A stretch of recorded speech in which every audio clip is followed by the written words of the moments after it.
por déficit de hierro, es una de las más frecuentes, pero no es la más,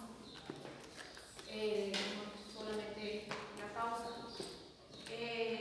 Antes de hablar de eso, vamos a hablar también del hemograma, para que puedan hacer una interpretación adecuada del hemograma. Porque el hemograma, además de darnos datos que se refiere sobre las células, también puede dar otros datos con respecto a la situación del paciente. El hemograma tiene su valor, pero también se relaciona con la situación del paciente. El hemograma se debe analizar en el contexto clínico del paciente. No todos los hemogramas son iguales y no todas las interpretaciones del hemograma se hacen de manera general. Yo puedo tener, silencio por favor, yo puedo tener situaciones en donde el contexto clínico no es solamente saber si el paciente está con infección infección, por ejemplo, leucocitosis o anemia. Por ejemplo, en patologías muy frecuentes como el dengue, uno de los criterios de gravedad es el hematocrito, no es la plaquetopenia. Entonces, esas cosas son temas relevantes que ustedes deben saber identificar y saber utilizar y darle el valor del hemograma en el contexto del paciente, de la patología y de la situación clínica como tal. Entonces, hay ciertas reglas que se cumplen en forma general y hay ciertas reglas que nosotros debemos analizar en el contexto clínico del paciente y en el caso clínico. Entonces, vamos a ver cuáles son los componentes del hemograma para que ustedes puedan dar lectura. Vamos a hacer una interpretación del hemograma, que es algo básico que un médico debe saber, y aunque no lo crean, no siempre se sabe. Entonces, vamos a ir desglosando por partes y vamos a ir analizando sus partes.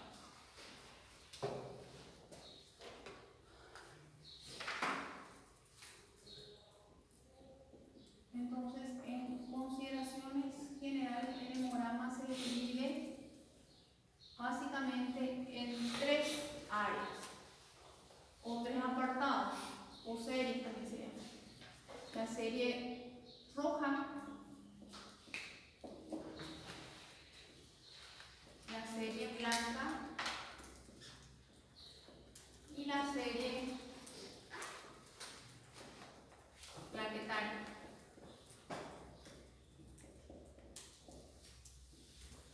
Dependiendo de la situación, cada una de estas, situación clínica del paciente, cada una de estas series tiene cierta relevancia.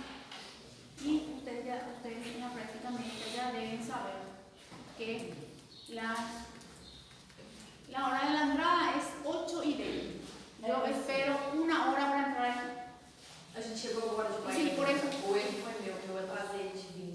No importa, yo también vengo de lejos y espero para que ustedes por lo menos 8:20. Oye, la verdad que 8:30 les espero. 8:44, depende de ustedes.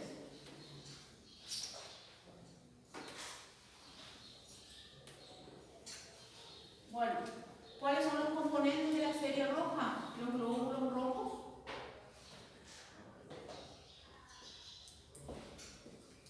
El hematocrito y la hemoglobina.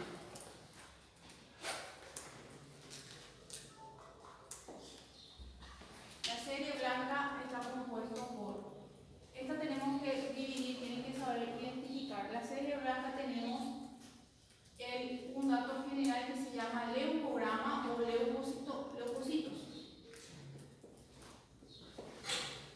Y esto se expresa en dos valores, que es importante: el valor en números y en porcentaje.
Después tenemos la serie plaquetaria, que simplemente estamos hablando del número de plaquetas, lo que es relevante. Ahora, vamos a analizar la serie blanca, que es un poquito más larga y un poquito más compleja. ¿Por qué es importante que ustedes miren no solamente el valor de los leucocitos, ¿sí?, en números y también en porcentaje? Vamos a recordar un poquito cuáles eran las funciones de los leucocitos. ¿En qué situaciones se puede, cuál es el valor de la función de los leucocitos?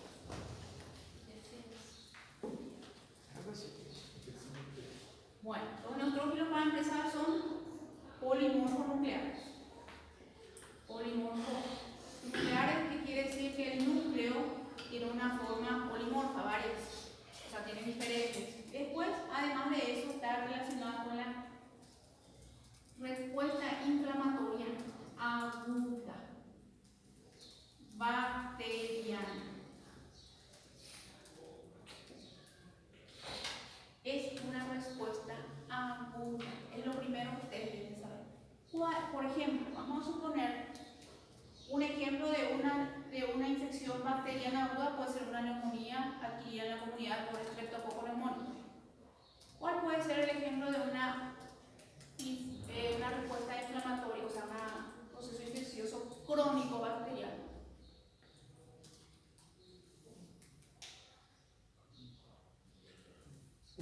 Uma infecção urinária. No, crónico. H. pylori? Ajá. H. pylori? Puede ser así, pylori, Helicobacter pylori, sí.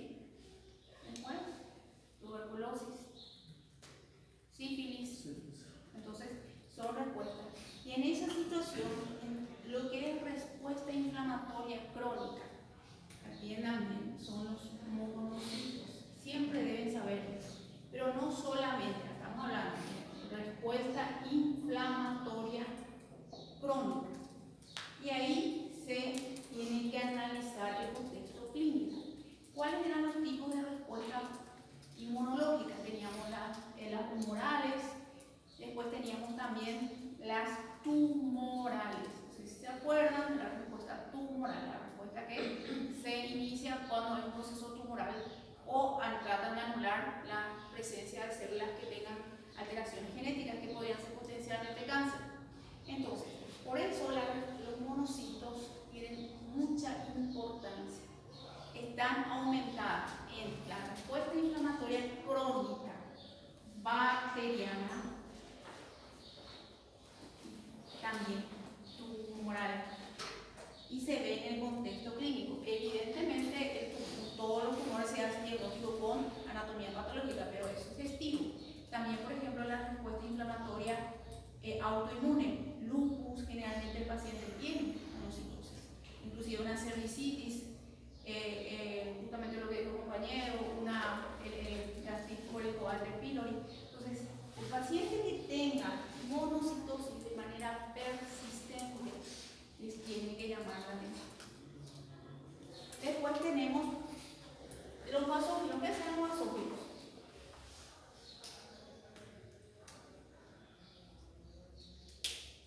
Resposta alérgica ou para. No, lo que hacen respuesta, los eosinófilos son los que están aumentados en la respuesta alérgica y por parásitos. Por eso ustedes deben saber identificar que en un niño por eosinofilia probablemente sea por parásitos. O si un paciente tiene antecedentes alérgicos, probablemente tenga eosinofilia. Por eso se hace un análisis en el contexto clínico del paciente. Entonces, el aumento se llama eosinofilia. Los basófilos, nunca se acuerdan de los basófilos. Los linfocitos, ¿qué hacen los linfocitos?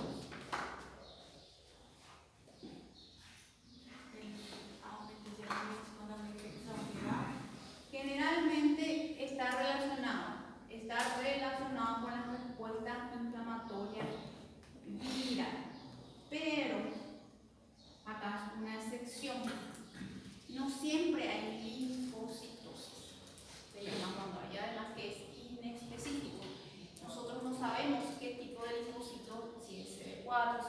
8, entonces es algo específico. Solamente hablamos de linfocitopenia o linfocitosis cuando puede haber una respuesta, o sea, es una respuesta viral. Por ejemplo, yo puedo tener una respuesta viral, un proceso inflamatorio viral, vamos a poner por influenza o por dengue. Generalmente no siempre hay aumento, no siempre hay linfocitosis. Puede haber también linfopenia. Es decir, que en la influenza la tendencia es que los glóbulos blancos bajen. Igual que en el dengue, los glóbulos blancos bajan. Entonces, no siempre nosotros vamos a tener linfocitosis. Al contrario, a veces inclusive es más frecuente la linfopenia. La lógica, atendiendo que generalmente se aumentan en ciertas patologías, en las alergias, etcétera, que hay un aumento. Con respecto a los linfocitos, siempre tenemos que ver ese contexto. Hay ciertas patologías que tradicionalmente cursan con linfopenia, no con linfocitosis, como es lo que la lógica nos dice.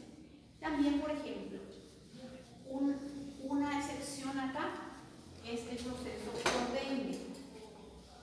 ¿Qué ocurre en el dengue con respecto a los glóbulos blancos? El dengue es la que tiene mayor significancia en el hemograma. En el dengue, las 3 series tenemos que analizar. Y la serie más importante es la serie roja, no es la plaqueta, porque nosotros esperamos que en el dengue haya trombocitopenia y también hay leucopenia. Pero ¿qué pasa en el dengue? Lo que generalmente ocurre es que hay una leucopenia. Hay una leucopenia. Los valores normales, voy a escribir acá, pero siempre el valor de referencia, por lo menos ustedes deben saber que generalmente la cantidad total de leucocitos o leucogramas es de 6.000 a 10.000. Bueno, ¿de dónde viene esa suma? De 6.000 a 10.000 viene de la suma de cada uno de los componentes. O sea, yo tengo que sumar neutrófilos, linfocitos, todo esto, yo sumo y el total me va a dar, tiene que estar dentro del rango. Entonces, es uno de los valores. Ahora, el aumento de esto se llama leucocitosis y la disminución se llama leucopenia. Normalmente la leucopenia, la verdad que está dentro de 4.000 según los conceptos. Y la leucocitosis sí está dentro de 10.000, pero tenemos que ver también el contexto. Vamos a suponer que tengamos 2 casos. No siempre la leucocitosis implica una respuesta infecciosa, sino que simplemente inflamatoria. ¿Entienden la diferencia? Yo puedo tener leucocitosis por una neumonía aquí en la comunidad por una bacteria. El aumento de los leucocitos se va a deber a la presencia de esa bacteria. Yo puedo tener también leucocitosis en un paciente que tuvo un trauma. Se debe a la respuesta inflamatoria, entonces es diferente. También yo puedo tener leucocitosis en un paciente que tiene una pancreatitis aguda, que no es infecciosa, es inflamatoria. Entonces, siempre implica una respuesta inflamatoria, puede ser infecciosa o no infecciosa. Cuando ustedes tienen un paciente con un accidentado, un politrauma, la tendencia es que haya leucocitosis. Y después va a descender porque implica una respuesta inflamatoria rápida. Entonces, acá tenemos que ver, analizar. ¿Y por qué? Por ejemplo, ¿cuáles pueden ser las alteraciones con respecto, o sea, las modificaciones, o sea, las variaciones que pueden tener, las excepciones sería la palabra correcta? Entonces, primero, la leucocitosis solamente es una respuesta inflamatoria. Puede ser infecciosa o no infecciosa. Inclusive hay ciertas situaciones en donde puede haber un aumento de los glóbulos rojos, de los glóbulos blancos por otra situación. Vamos a suponer que yo tengo un primer caso. Vamos a suponer que yo tengo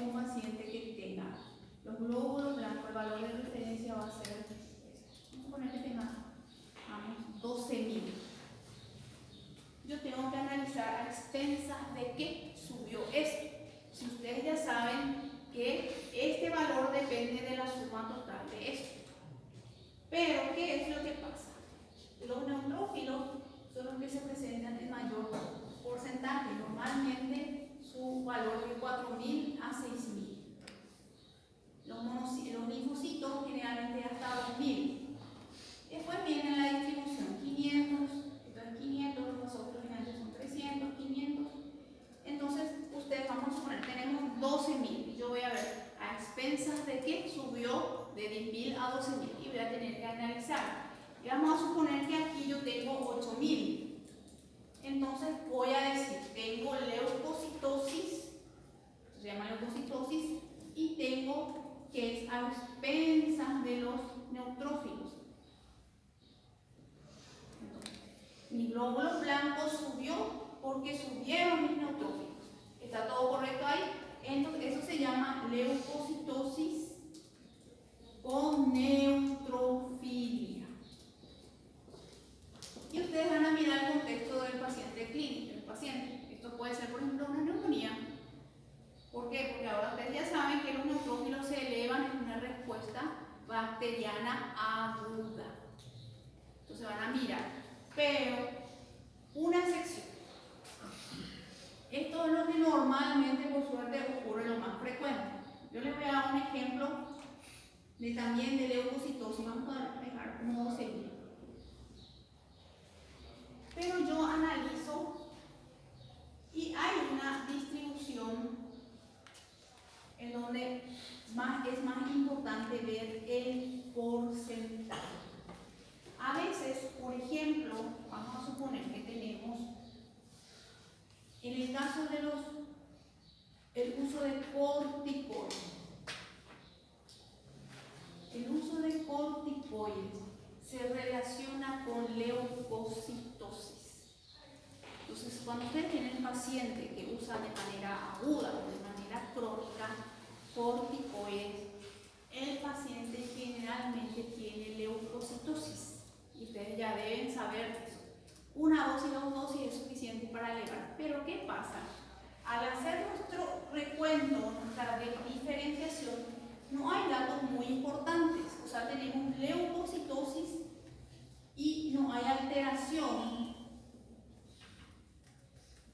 Así, por ejemplo, no vamos a tener un neutrófilo aumentado, sino que se elevan, todas las células se elevan y no hay un dominante. O sea, no es que hay más neutrófilos y todo eso. Entonces, nosotros ahí lo que tenemos es leucocitosis sin neutrófilo. Entonces, todas las series se elevan de manera poco específica. Y es bastante frecuente que pase eso. Entonces, ustedes lo que deben saber siempre es que los corticoides producen leucocitosis. Y no se analiza, o sea, se analiza en el contexto clínico del paciente. Por ejemplo, ayer justamente me pidió en consulta un paciente que ingresó con 16.000 de blanco, una neumonía, y después subió a 22.000. Y le estaban haciendo corticoides. El paciente estaba febril, no había una distribución alterada, clínicamente estaba mejor, pero los glóbulos blancos empezaron a aumentar. Entonces son situaciones que son bastante frecuentes que ustedes deben saber.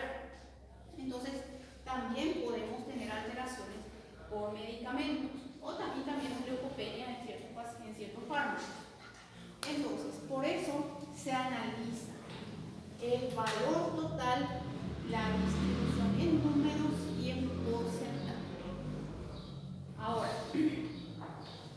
generalmente, como ven aquí, Doutor, sí, por que tem que, eu não entendi, por que geralmente tem que avaliar em número e porcentagem? Automaticamente, quando altera em número, já não vai alterar a porcentagem? sí, pero tenemos que ver en el contexto de este. El porcentaje no es acá solamente en esto, para que tenga, por ejemplo, leucocitosis con neutrofilia, pero vamos a ver los ejemplos, yo les voy a pasar, pero ustedes tienen que considerar acá el total y la distribución en números y en porcentajes. Siempre, evidentemente, si está elevado, tu porcentaje va a estar elevado, pero no se refiere al valor, la relación del número con el porcentaje, sino la relación del porcentaje con los leucocitos totales. Entonces, por eso vamos a ver con los diferentes programas que vamos a presentar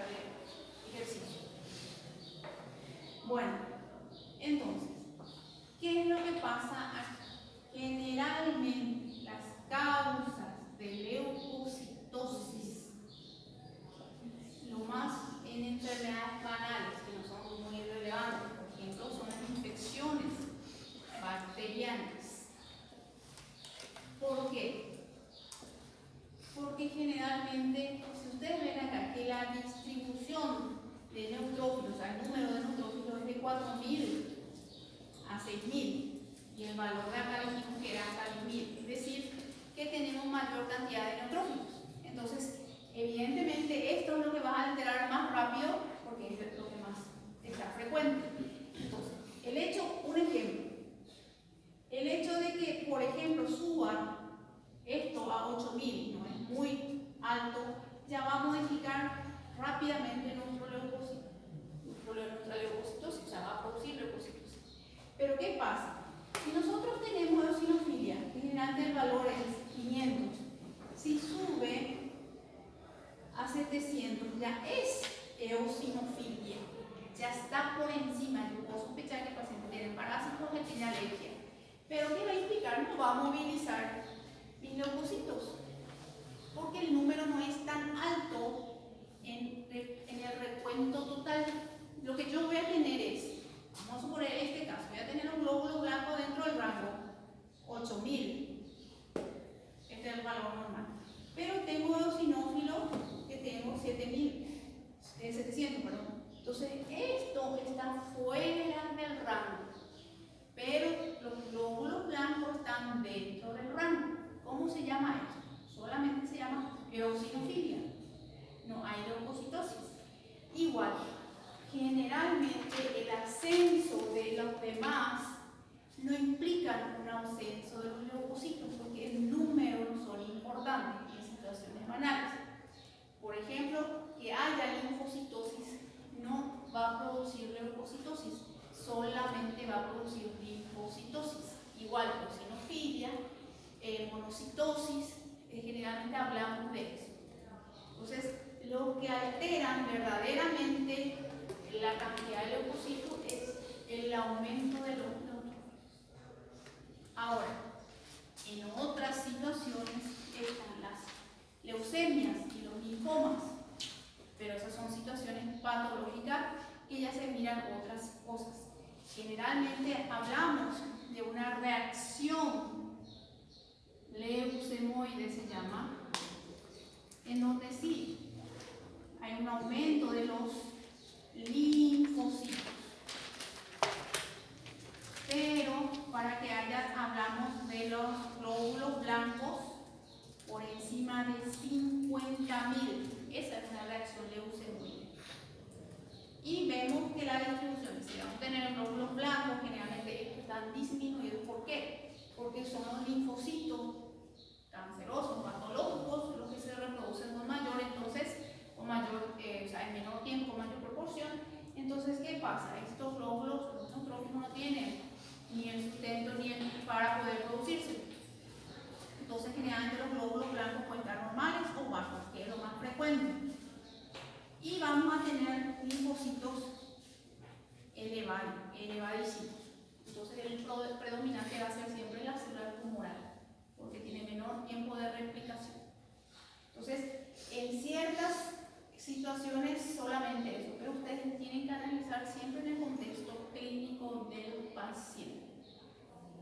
Ahora, en otras situaciones, ¿qué es lo que pasa con la monocitosis? Y es algo, eso es respuesta inflamatoria crónica. ¿Cuál es el prototipo de la respuesta inflamatoria crónica? La lesión prototipo.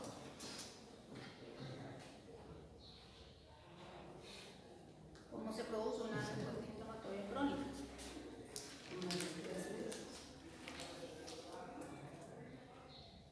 ¿Cuáles son las células? Ya saben cuáles son las células.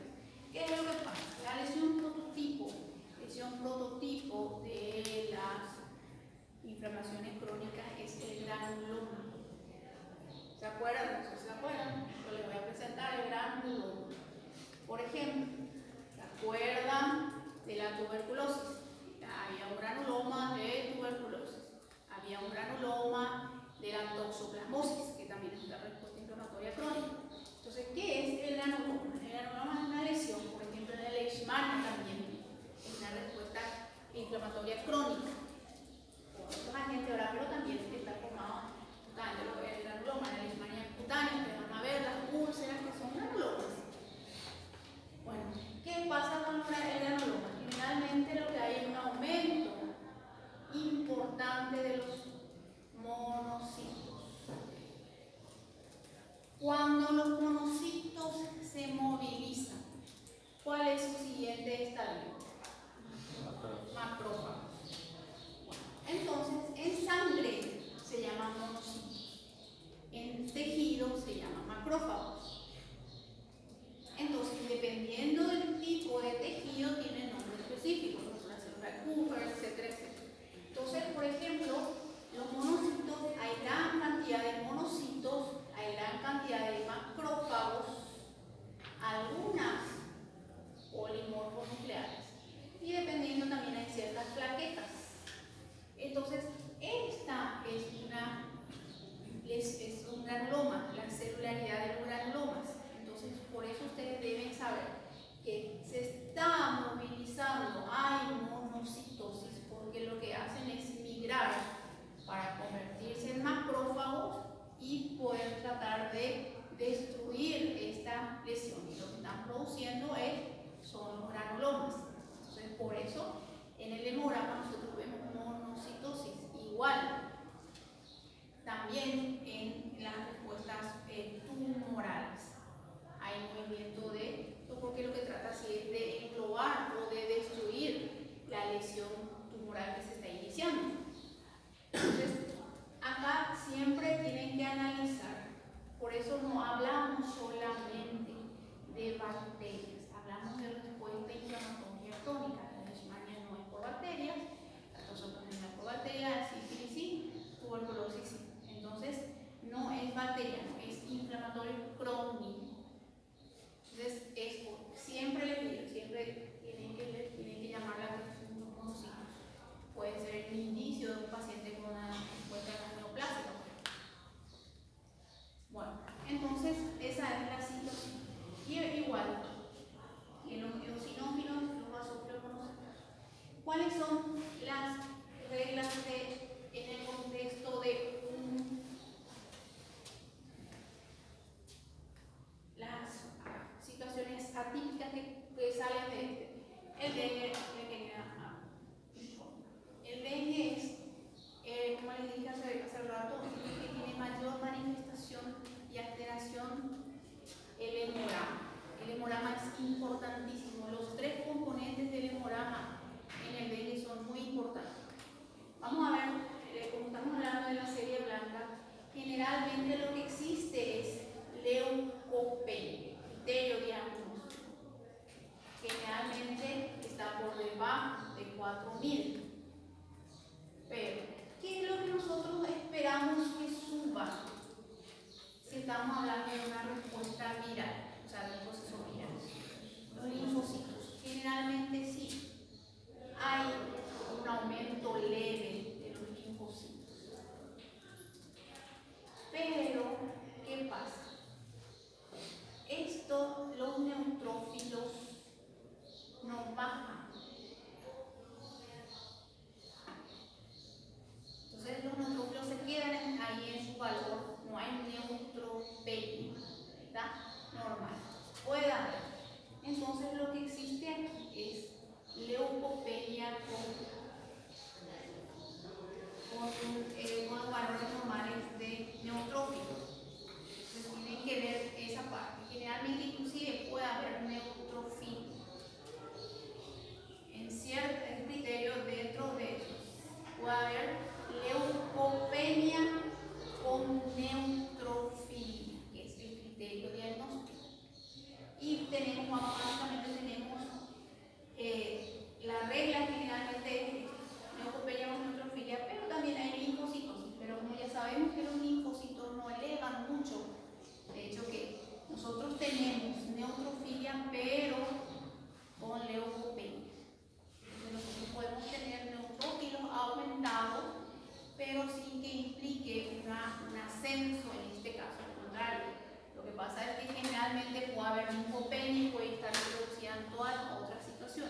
analizar esta parte.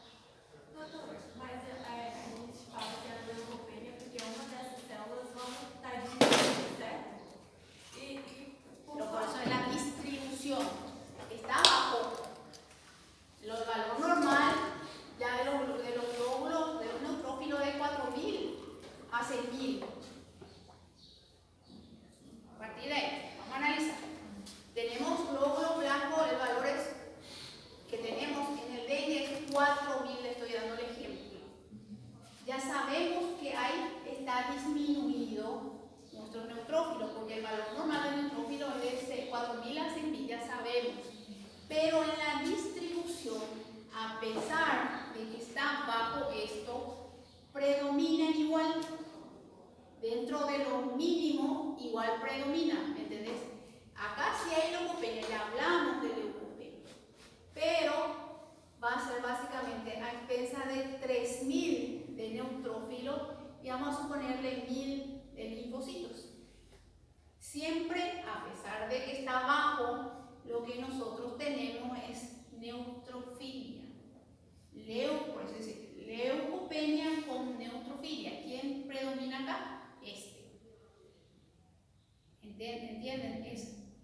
Por eso siempre tienen que manejar los términos y tienen que ver, por eso les digo, tienen que ver la distribución. ¿Está abajo? Sí, pero este sigue siendo el predominante.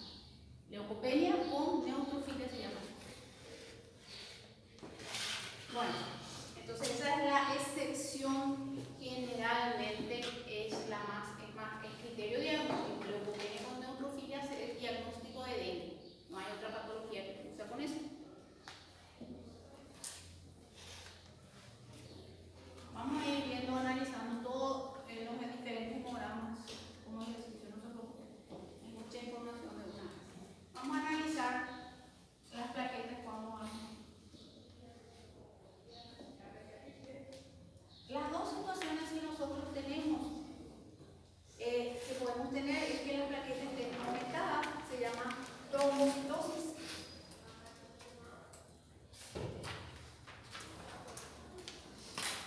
O que estén disminuidas, se llama trombocitopenia.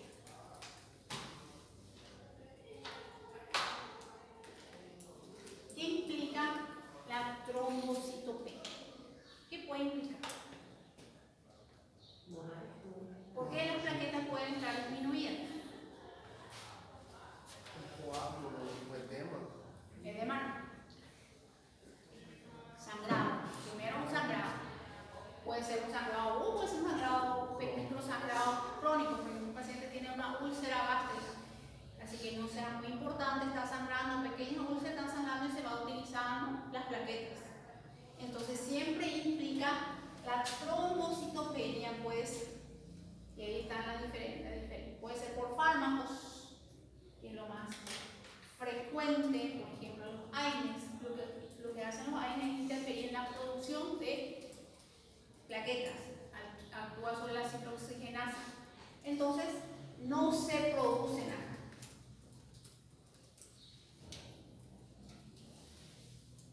Y lo más frecuente son los AINES, las causas más frecuentes de trombocitopenia. Por eso no se da AINES en los pacientes con dengue. Acá el problema es que cierran, o sea, cortan la producción. Después, acá nosotros podemos tener por sangrado. Lo que pasa es que trata de hacer una hemostasia, se llama, cuando las plaquetas tratan de cohibir el sangrado. Vamos a suponer que nosotros tenemos un vaso sanguíneo que está lesionado, está sangrando. ¿Qué es lo que pasa? ¿Cuál es la etapa de la coagulación? Está sangrando. Este vaso sanguíneo está. ¿Qué va a pasar aquí? ¿Cuál es la primera respuesta?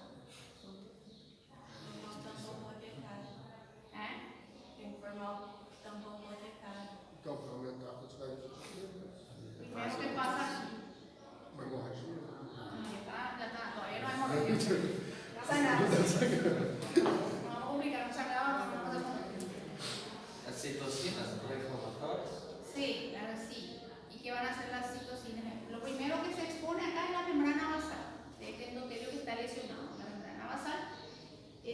se expone y ahí van a traer una respuesta inflamatoria reparadora. Tiene tres etapas. Primero es de cohibir el sangrado.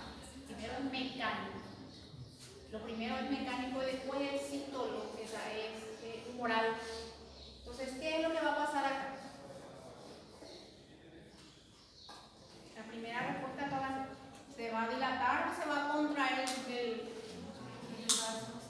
vasoconstricción local. Entonces, va a haber vasoconstricción local.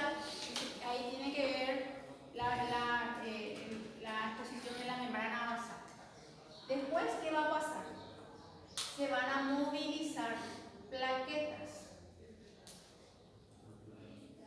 Se va a formar lo que sería el coágulo, un tapón plaquetario se llama, tapón plaquetario, que todavía es mecánico. Lo que hace acá es cerrar, pero de manera mecánica, o sea, pues, se tapa básicamente. Después, esto se tiene que organizar y va a formarse, van a traer fibrina.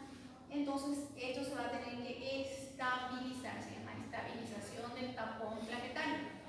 Entonces, para que eso sea más estable, sea compacto, y después va a haber la tercera etapa, que es la de reparación. Pues yo tengo que reparar esta parte del endotelio dañado, o sea, de la pared del vaso dañado. Entonces, lo primero que ocurre es, siempre ocurre la movilización plaquetaria. Entonces, por eso yo puedo tener en los sangrados, va a haber una disminución de las plaquetas. Esa es en condición fisiológica. Tenemos una lesión, sabemos que se tiene que utilizar plaquetas. Eso se tiene que analizar. Un paciente que va a tener una cirugía, su plaqueta va a estar correcta, si son cirugías prolongadas, hay que ver todo, o amplias, o con mucho sangrado, por ejemplo, tumores o útero que sangran mucho, se tiene que analizar todo esto. Entonces, ¿qué es lo que pasa aquí? En condiciones fisiológicas. Después tenemos otra situación que se llama coagulopatía de consumo. ¿Qué es la coagulopatía de consumo? ¿Alguna vez escucharon la CID? Sí.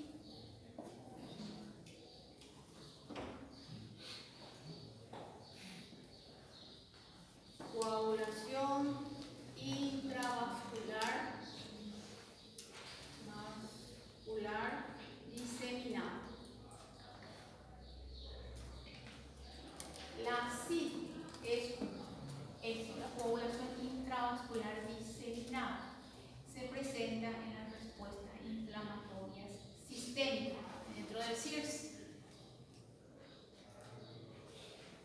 Entonces, ¿qué es lo que nosotros tenemos? El CIR es una respuesta inflamatoria sistémica exagerada dañina, en vez de que sea algo local. Como yo le dije que acá era algo local, tenemos un vaso sanguíneo, una arteria dañada. Entonces, nuestra respuesta debe limitarse a esta arteria dañada. Entonces, una respuesta inflamatoria local. Tenemos una neumonía lobar derecha, la respuesta inflamatoria debe limitarse a esta parte del lobo derecho.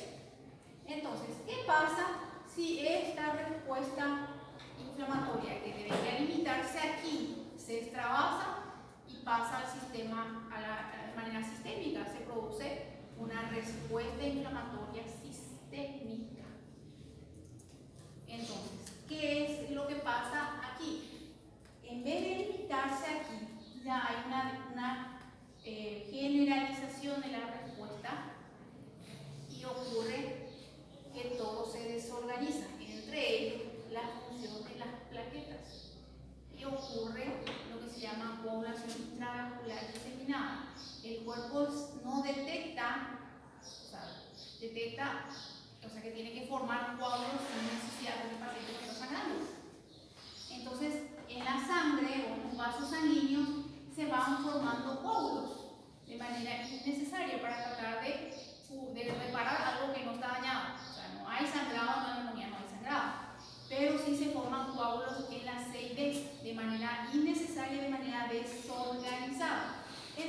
la primera etapa una de las primeras etapas con respecto a las plaquetas es el sí, o sea, entonces se forman coágulos. Yo voy formando coágulos sin tener sangrado, sin necesidad, y ahí podemos tener dos situaciones, que se formen trombos y que el paciente tenga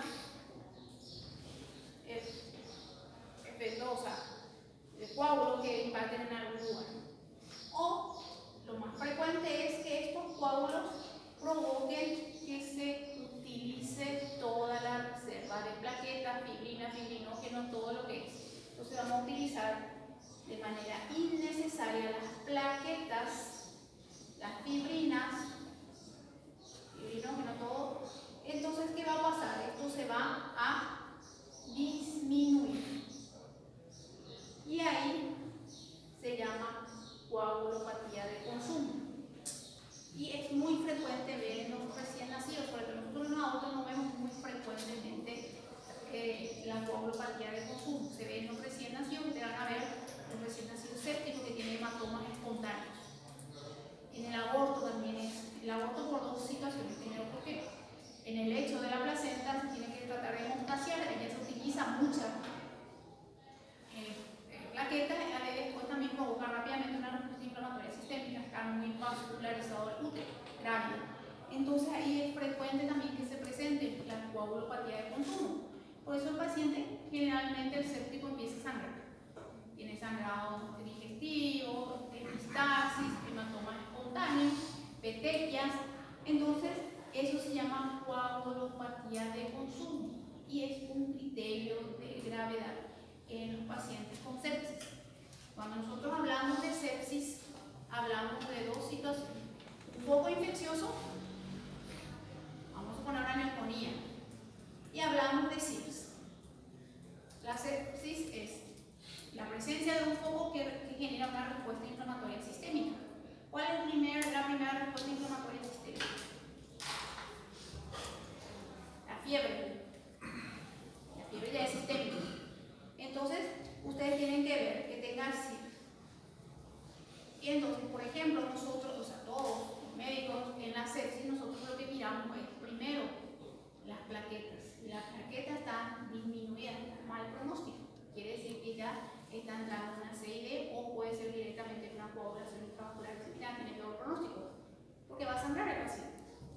Entonces, los criterios de gravedad son trombocitopenia, es decir, a todos los pacientes que ustedes sospechan o hacen diagnóstico de sepsis, tienen que ver la plaqueta. La plaqueta es de gravedad. ¿Por qué la dengue tem trombocitopenia? Porque ahí, pero eso es por la parte viral, no es por consumo. Después sangra porque también implica una respuesta. Es otra fisiopatología de trombocitopenia, no es por consumo, en este caso sí. Bueno, entonces, generalmente estas son las situaciones más frecuentes, las más graves siempre. Por eso en todos los pacientes que están infectados, plaqueta, coágulo oral. Si tienen un paciente con riesgo, vamos a suponer que sé yo, un paciente con neumonía, un diabético con neumonía, un paciente con aborto o cualquier riesgo, tienen que fijarse siempre en las plaquetas.